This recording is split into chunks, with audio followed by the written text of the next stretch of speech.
Hello guys welcome back to my channel. आज blog टी रही अशोकझर उपरे जहाँ जाजपुर डिस्ट्रिक्ट सुकिंदा ब्लॉक रे अवस्थित। चलतु जीवा देखा कौन रही सेठारे।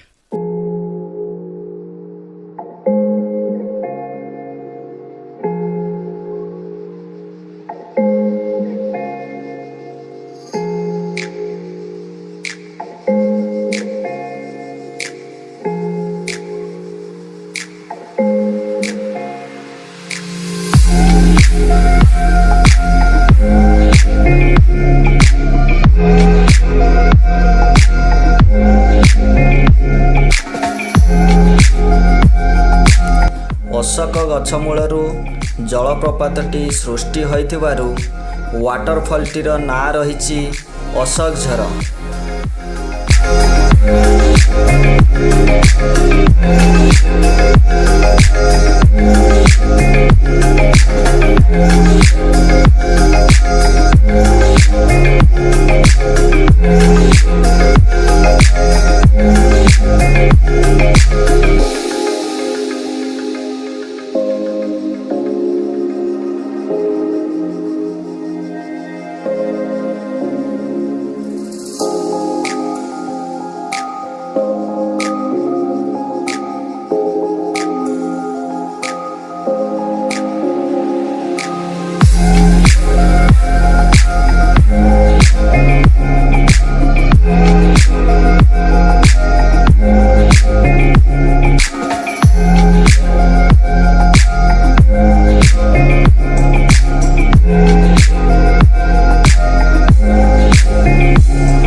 पहाड़र शिखर पाखक पहुँचवा हेले 5टी पहाड़ पार होई आसवाक पड़ी थाए, जहाँ 4 घंटा पाखापाखि समय लगी थाए।